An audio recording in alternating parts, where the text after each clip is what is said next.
DeLuna Coffee is owned and operated by diehard Florida State fans and boosters, the Lemmix family in Pensacola.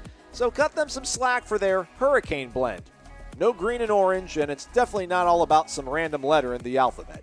It simply is a blend for those of you who love that strong coffee flavor without bitterness. DeLuna has combined 2 different South American beans with a Hawaiian bean. In fact, the Hurricane blend has won as many ACC titles as the school in Coral Gables. Try it or one of their other 24 blends and get a discount when you use the promo code WARCHANT15. Visit DeLunaCoffee.com and check out their Facebook and Instagram. From Tally to Cali, it's time to wake up. Wake up! Wake up! WarChant.com is your ultimate Seminole sports source. And this is Wake Up Warchant, fueled by DeLuna Coffee. Coffee's for closers only. Now here's WarChant.com's Aslan and Corey Clark. What's up, everybody? It's Wake Up Warchant, fueled by DeLuna Coffee. DeLunaCoffee.com. Come explore our world of coffee. Use that promo code WARCHANT15 to get yourself a 15% discount on all the great things over at the website, DeLunaCoffee.com. Shout out to our guy Josh.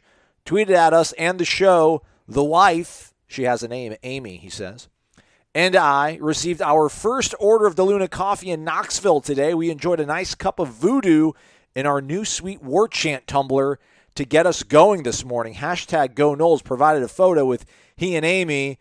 And, man, did you see the spear he's got? This thing is legit. I sure did. Yeah. It even looks like the tip of it has, like, the built-in fabric that gets lit on fire. Does the Durham family have a spear missing? Did he get it? Did he steal it from them? I do remember doing a story about I don't know if it was a story. What was that? I was doing something the Democrat, and they have that upstairs dining hall. Not a dining hall. It's like a club area where they have brunch on Sundays, and they I know a spear was stolen out of there. Oh. Like years and years ago. I'm not impugning anyone's integrity. I'm not saying this happened, but I do know like a 6-8 foot spear was stolen a few years ago out of the club area at Doak. So hey, who knows? Who knows? In the statute of limitations anyway. Right. All right. You know, I mean, that's up. But yes, it's an impressive spear for sure. It could have been laundered. You know, Josh could have got it through somebody else who got it through somebody else. So he could have gotten it on eBay. He doesn't know. Yeah. He doesn't know anything. Yeah. And also, I do want to know the story on that spear. So yes. Tweet us how you got that thing. And if you have to make up a story to hide the truth, do that too.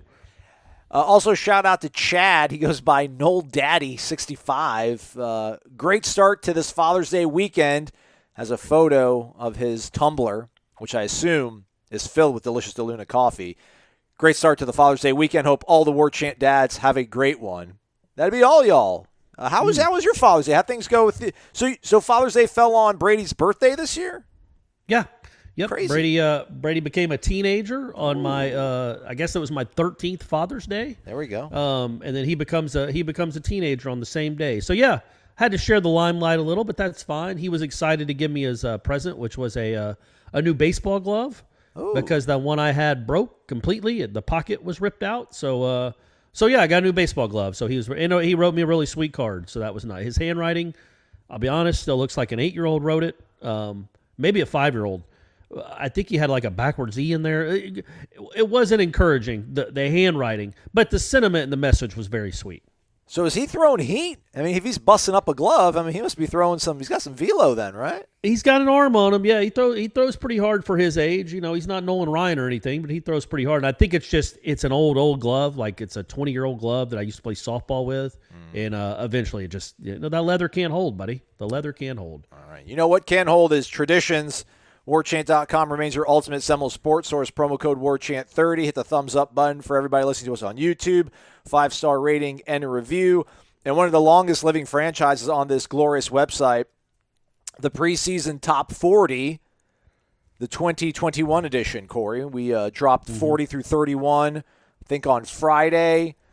And I should actually probably have my list pulled up, but I will do so as I sort of travel and fumble along here. But what was your biggest takeaway in compiling and writing 31 through 40? Because you kind of wrote a capsule on each of the guys that made the list. You also got to see the rankings from Jeff Cameron of ESPN Tallahassee. Gene, Ira, and myself. What kind of stood out to you? Anything make you raise your eyebrow? Those beautifully arched, manicured eyebrows of yours. So manicured. That's one thing. So I was at me and Brady were at a local establishment in Tallahassee for brunch on Friday, and there was a group of 5 elderly. They were older gentlemen. They were all looked like they were in their 70s. They were having a great time. We sat down next to them, and Brady looked over. It's like, wow, the gang got back together, because it was just 5 dudes in this booth, and they all were over 70 years old. And and then Brady couldn't stop staring at one of their eyebrows, one of the guy's eyebrows. It was out of control, and I wonder at what age as a man where you're just like, I'm not dealing with eyebrows anymore. If they grow out a foot, they grow out a foot. If they look like between 2 ferns, then that's what it is. Because I do all right with my eyebrows, Aslan. Yeah. You know what I mean? Okay. Like you definitely trim up. You have to. You trim up a little bit. When I lived in Dothan, I got a free haircut through my job because I was on television, and the woman was like, please let me trim your eyebrows. I'm like, absolutely not. And then eventually she like broke down. She, like a few months later, she's like, there are just a few stragglers. Let me just get those.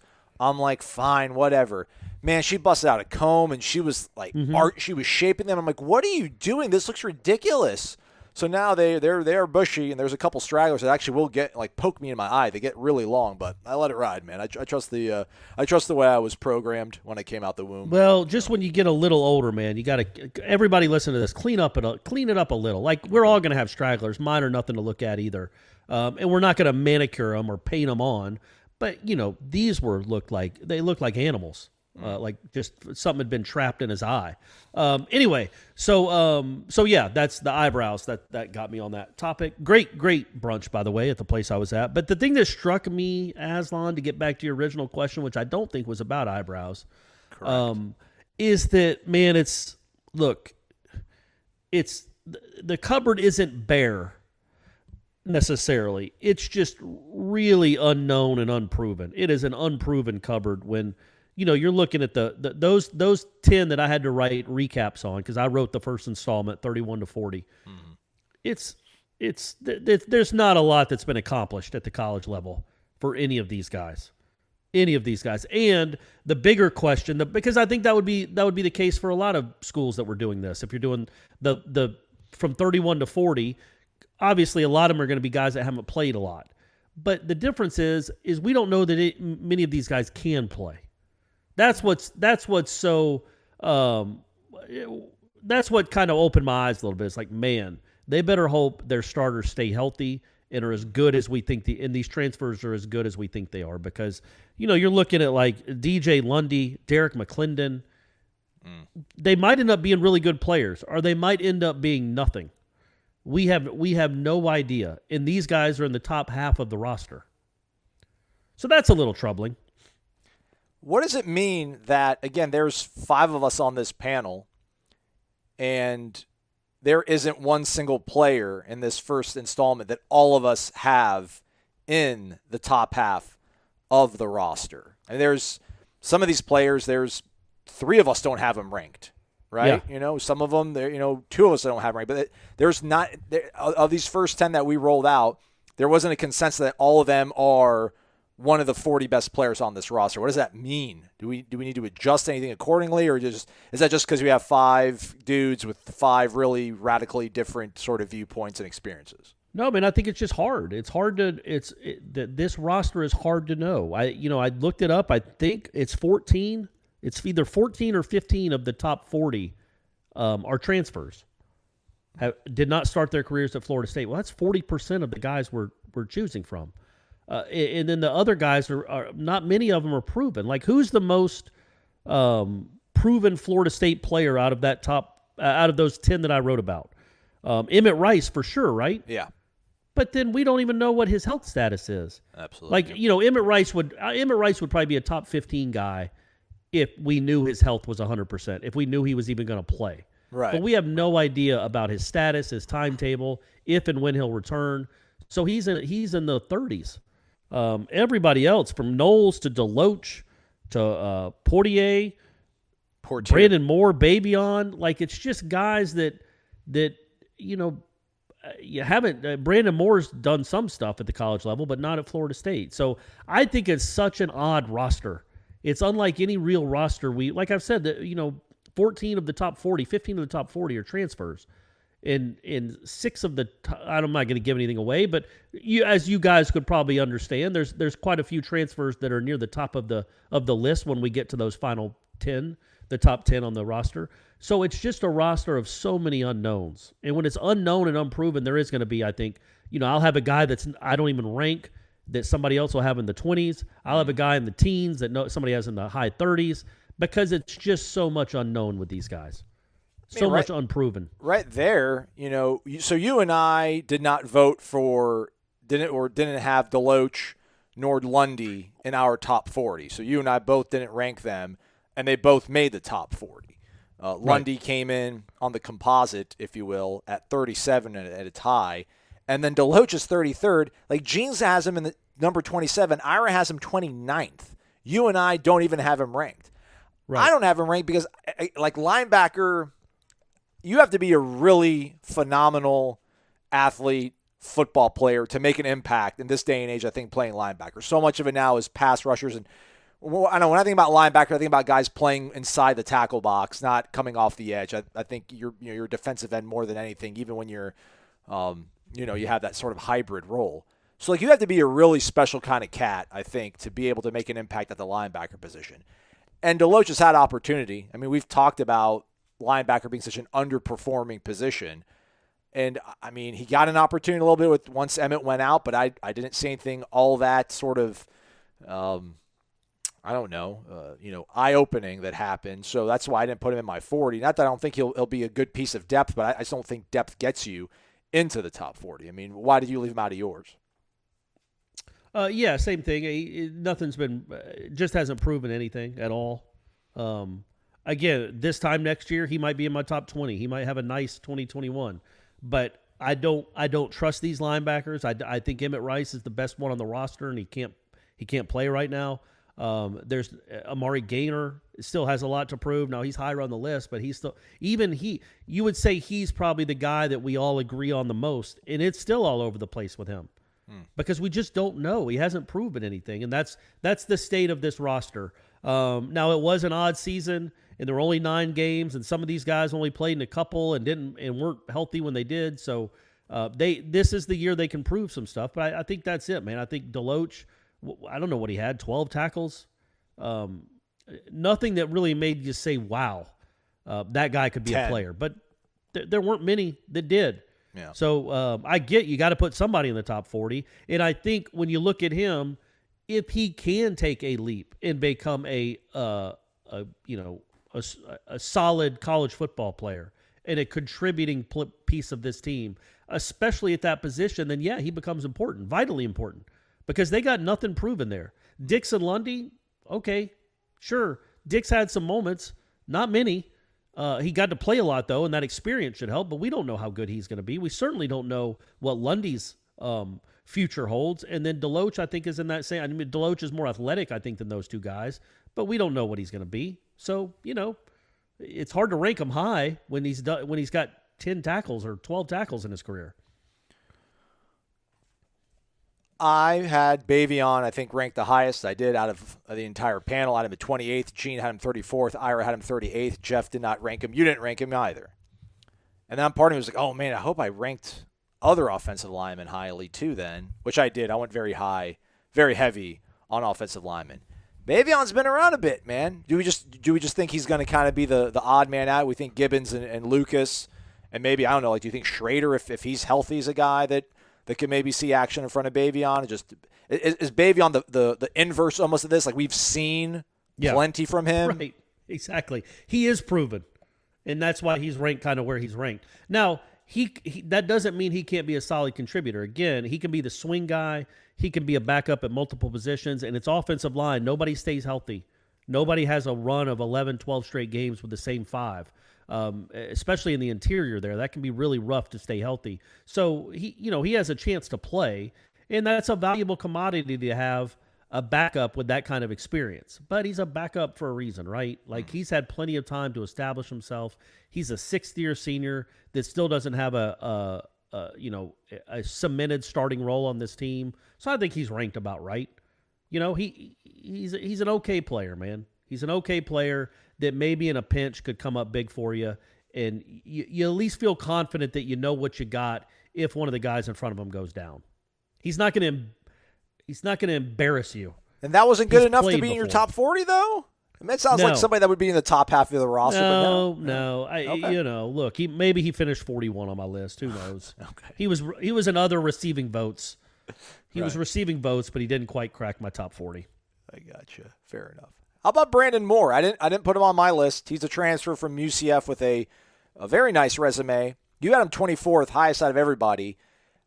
From what I had seen from him in spring, he was running second, third team defense and not looking particularly sharp. I don't know how much of him is bouncing back from his injury. Maybe, another 3-4 months of being in the weight room and getting the injury further out of his mind will help him kind of flip a switch. But that's a deep position, another unproven position at cornerback. But he's a guy that brings in a nice resume again. So are you looking at through the optimistic lens that this season works out to being a 6-7 win season? He'll be one of the more reliable defensive backs, cornerbacks on the roster. You're hoping, I guess, putting him at 24. That's pretty. I'm trying to think who I put at 24, but I mean, why you got more at that spot? I think it was just the fact that I think he's going to play. He's going to be a contributor in that secondary. And I don't know that he's still 100%. I mean, I missed all of last season, right? So he was just getting back into the swing of things. It's not as drastic as what Milton went through injury-wise, but it wasn't that far off as far as time missed and rust. And so I think he was just trying to get back into the swing of things, get his sea legs under him, all that. But I think he's going to play, and I think that's a pretty deep part of this football team. Maybe the deepest part, it's the deepest part of this football team, the secondary. And I think that kind of experience, unlike Babion, who was like just primarily a backup, and has not really succeeded much at the college level.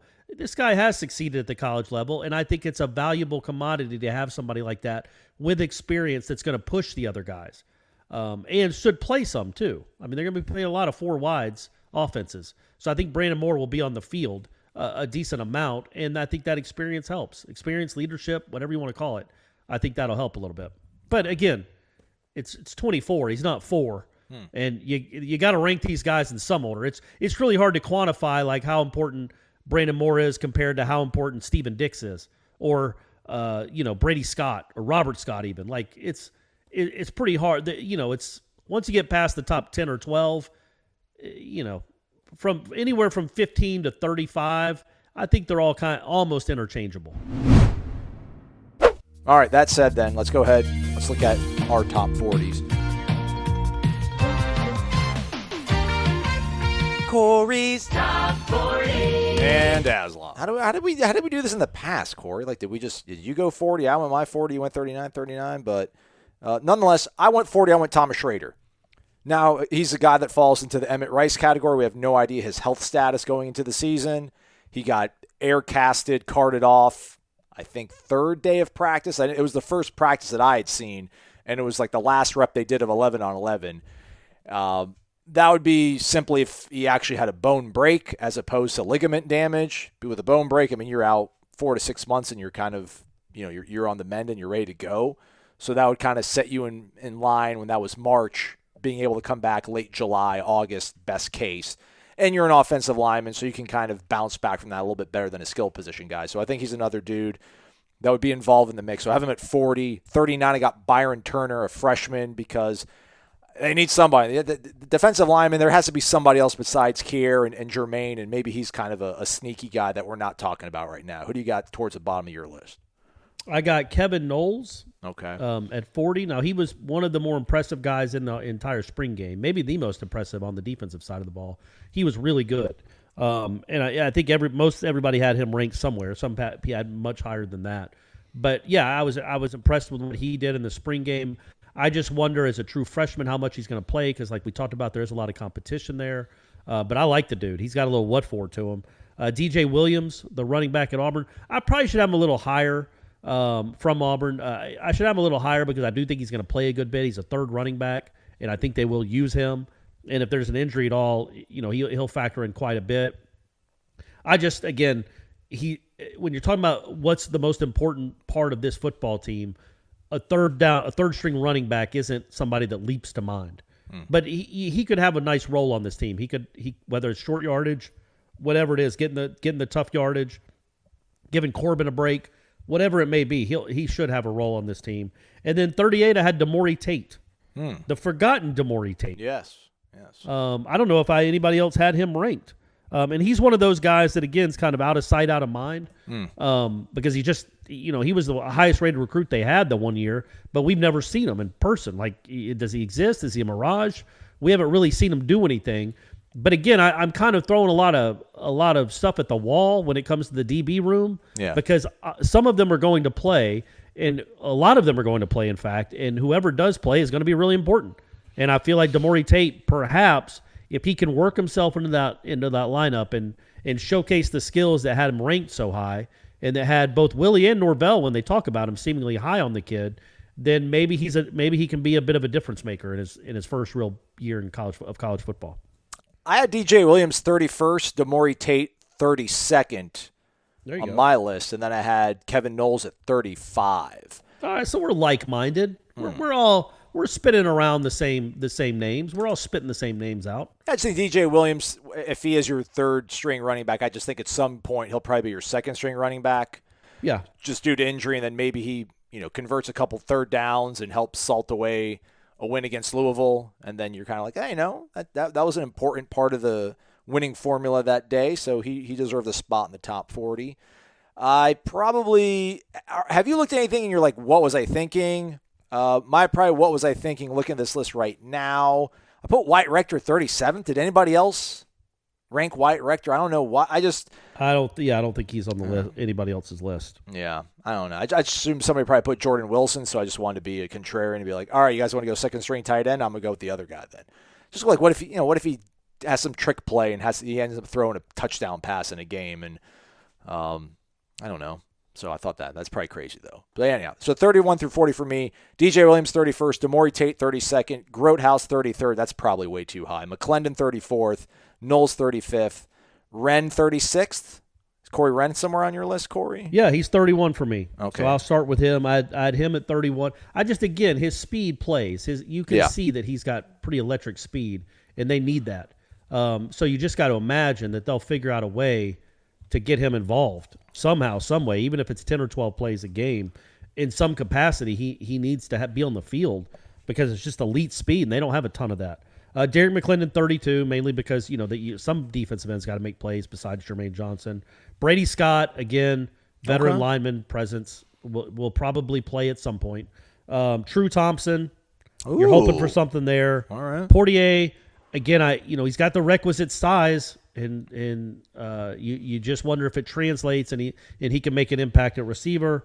And then the one that I think I have lower than anybody looking at the list is Malik McClain at 36. And again, he showed out in the spring game. He made some real plays in the spring, but he's a freshman. Right. It's really hard for freshmen to make it. Seemingly, at least at this school, it's hard for freshmen to make a real impact anywhere, but at wide receiver too. So you wonder how much of an impact he's going to make, how many chances, how much is he going to be on the field. But yeah, man, there's a chance by the end of the year. Who knows? Maybe he's one of those guys that it clicks immediately, and he has 35 or 40 catches. Like I predict Malik McClain would have somewhere between 10 and 12 catches, which that's mid-30s impact. 10 or 12 catches for an entire season. But maybe he's one of those true freshmen that really learns it, gets it, adjusts really quickly. Now that Destin Hill's not coming, he'll have seemingly not coming, at least for a while. Well, yeah, at least not this football season. Yeah, right. So that's one less guy he's got to worry about competing with. So maybe he does have 25, 30 catches, and if that's the case, then yeah, he should be much higher. All right, I like it. Yeah. I threw Quayshawn Fuller at 38, too. That's another. I had him 37. All right, look right at that. There with Fuller. Come on, Fuller. Come on, Q. Yeah. He's been out there a Q. lot. Make an impact. He's been a I don't know, a camp counselor. He's been a helper out there for a lot of these mega camps and big man camps and things like that. He's been surrounding himself and made himself present. So hoping that means that he's been engaged in the weight room and maybe also the meeting room, and then hopefully the football field when they resume practice later on in the summer. So we'll unveil the next one. So it'll be what, 21 through 30? Yeah, that's how the math works. All right, that's gonna be interesting too, right? Because at that point of the roster, like you're dependent on. I was wondering. I wanted to almost ask before we rolled this out, who do we think from the 2 deep is not going to be in the top 40? Like, is there anybody that you know offhand, Corey, like that's you think probably would be in the preseason 2 deep on the depth chart but didn't make your top 40? Or were you using that as kind of your map to figure yours out? Darius Washington didn't make my top 40. Whoa, no way, really? Yeah. Ooh, okay. Yeah. And Gene even emails like, did you mean to leave him off? And I'm like, yeah, I think I've seen enough. I like it. So, have conviction. But I hope I'm wrong. I hope I don't know if I want him to start, but if he does have to start, I hope he has a great career and is an all-ACC candidate. Great season. But, yeah, just because he plays an important position doesn't necessarily mean he's an important player. Like he's gonna have an impactful season, I guess. I think me would be Jordan Wilson, because I assume he'll probably be second string tight end. And oh yeah. I don't think I had him either. Actually. All right, good. All right. I mean, yeah. There's some people. When you're 3-6, there's a lot of grasping for straws and people. When we get him back, that could be a game changer and help out the run game. It's like yeah, but now. I mean, that's a piece. That's something that matters. Yeah. But is that important to have a 6 lineman on 3 run plays a game? Is he going to have any impact in the passing game at all? Again, you and I might be way off. Like, we've never seen him. He might this year off, and now that he's healthy, maybe he's incredible. But again, I don't think it's outlandish to not have a second string blocking tight end as one of your top 40. But there ain't a lot of great ones to choose from, folks. Next year, wait till next year. There's going to be a lot of proven commodities next year. This top 40 will be a lot easier. Just real quick before we pivot to our weekly feature, the Zaxby's Indescribably Good Player of the Week, does 31 through 40 illustrate why William Hill, Caesar Sportsbook, has Florida State pegged at 5.5 on their win total over/under? This is just this kind of this spells it out, right? Exactly right. Like it wasn't that long ago that if I would have been a part of something like this, I've only been doing this since 2017, so I don't know the 2013 top 40. I can promise you there were dudes listed after 20 that were NFL players, multiple guys. Now you don't know if 31 through 40, you don't really know if they're solid college players. So, I mean, there's a difference. Like, again, the roster just isn't what it needs to be. These guys might end up being okay. They might end up being good, but none of them are proven. And it's just not the roster you need to compete for championships.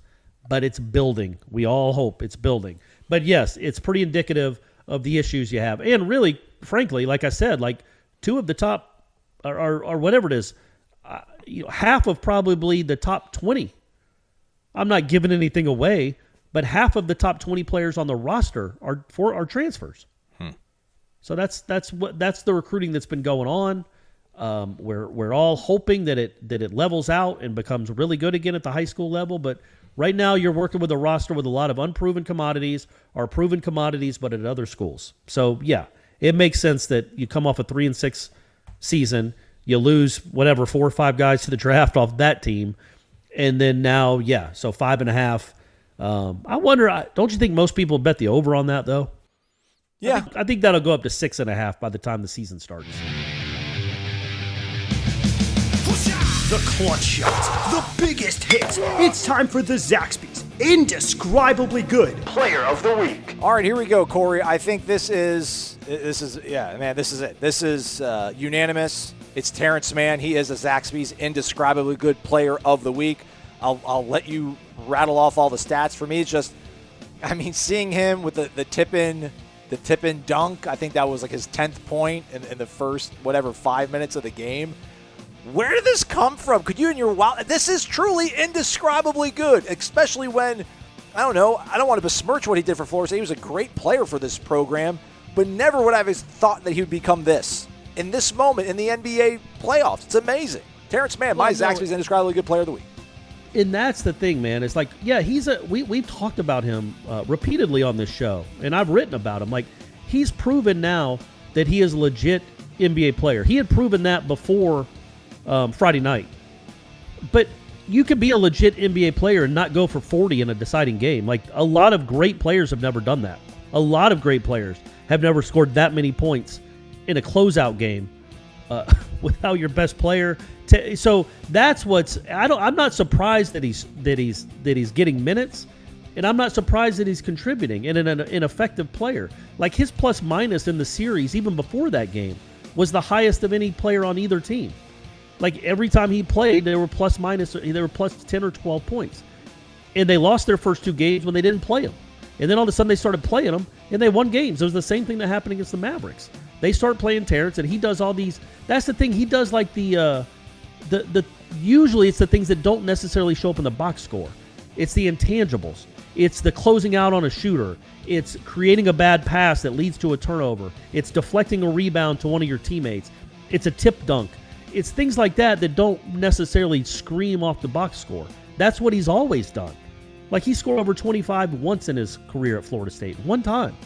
But no, everybody remembers Terance Mann because of all the other things he did, the timely shots, the rebounds, the defensive plays, the energy, the effort, all of it. So I'm not surprised that he's an NBA player, but 39 points in 7 threes. 7 out of 10 from three-point range. He's the reason they're still playing. Man, I'm telling you, that was an all-time performance. The biggest Florida State basketball fan in the world would have never thought that Terance Mann would put up 39 in a playoff game. 39. He won them the game. Terance Mann, the Zaxby's indescribably good player of the week. All right, and before we go out, if you're in the Tallahassee area, you want to be around football, well then, if you got to have a child, probably. It'd be weird if you showed up to a youth camp without a kid. Although you probably could. Yeah, dude, just don't eyeball the kids. Just ogle at the coaches. Right. Mike Norvell, youth clinics wrap up with a clinic in Tallahassee.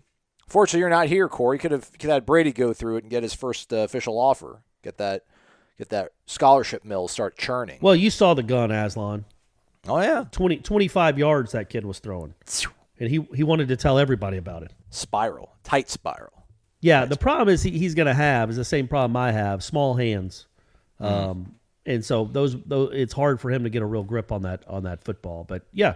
That's Monday, right? That's today. Yes, last one, and then I think Sunday was their actual last. I think an individual camp. So camp season comes to a conclusion Monday with the youth clinic, but they'll continue to host recruits until that dead period kicks back in July 1st. Marvin Jones Jr. I think was still on campus Sunday. He arrived Friday. I know he arrived back Saturday for another round of being wooed and wined and dined.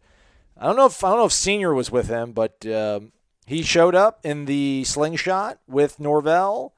It's crazy though. I was mentioning it to Ira. Just like he knows he's like the dude, and they just carry them. I don't like he wasn't even smiling or anything, but like it wasn't because it wasn't because it was a Florida State thing. I can't wrap my head around being that gifted and then having that much attention and then not like soaking it all in.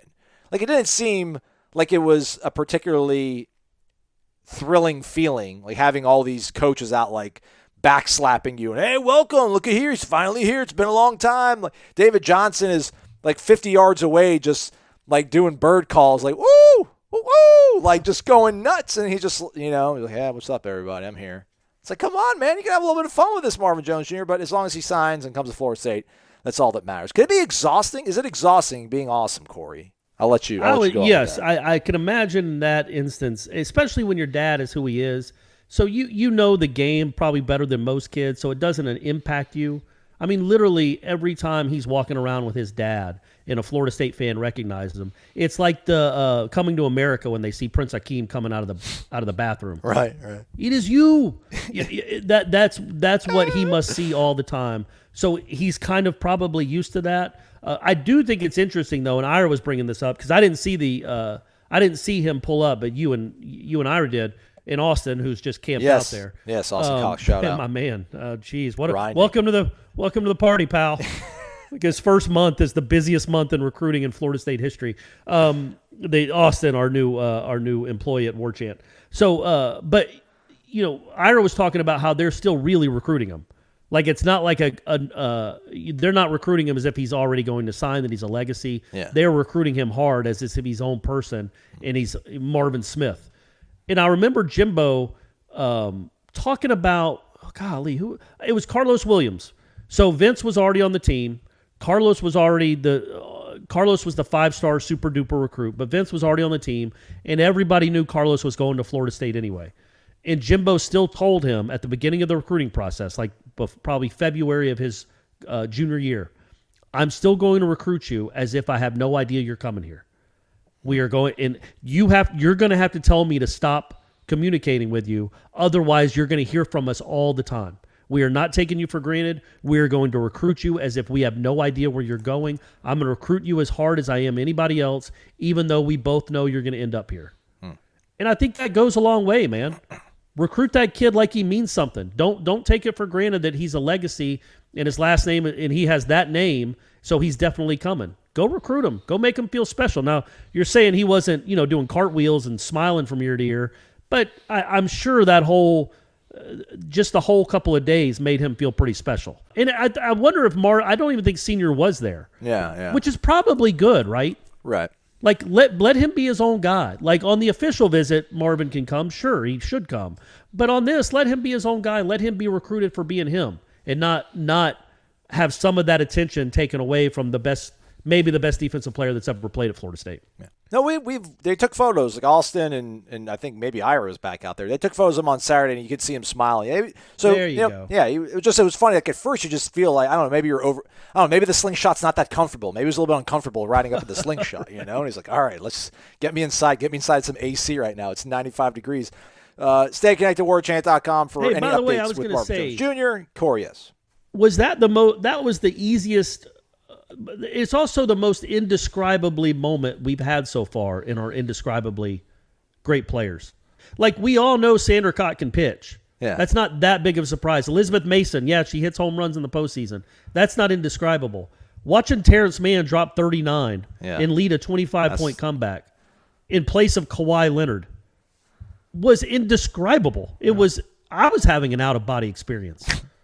So he's just not that player. He is a very good player. He is a winning basketball player. He is not a dude that drops 40 in playoff games, typically. Utah's whole strategy was, we're going to keep our big 7'2" freak center in the middle to protect the rim, and we don't care if Terance Mann shoots corner threes because we don't think he can knock him down. Oh, well, he's hit 4. Well, no way he'll hit the 5th. Oh, no way he'll hit the 6th. And by the time he shot the 7th, they knew it was going in. So I just think that is such a neat moment for a kid that plays the game the right way. Like, he stayed all 4 years at Florida State. He helped recruit Bacon and Beasley to Florida State, even knowing that it was going to diminish his playing time because he wanted to win. He wanted to be a part of the best team. This is a guy that has no ounce of diva in him at all. He does all the little things, all the tough things that you need out of winners. And then for him to have a night like that where the whole world was tweeting about him and appreciating what he is as a player was just – that as a guy that got to cover him for 4 years and was a pretty big fan of his, that was just so neat to see, man. That was an all-time moment for him. And it's funny to me that all those fans in Utah, who I'm not a huge fan of, just Utah fans in general, they will never, ever forget the name Terance Mann. Ever. And that's awesome. That's just awesome to think about. In 2056, they'll be talking about the Terance Mann game in Salt Lake City. He'll never be forgotten. And that's a really cool thing. All right, that's a wrap for us. But again, everything Florida State related going on still over at warchant.com, the ultimate Seminole sports source. Do stay connected. Use the promo code WARCHANT30. He's Corey. I'm Aslan. Thanks so much for listening to the program. We'll be back later on this week because that's what we do. Thanks for listening, everybody. It's been Wake Up Warchant, fueled by DeLuna Coffee.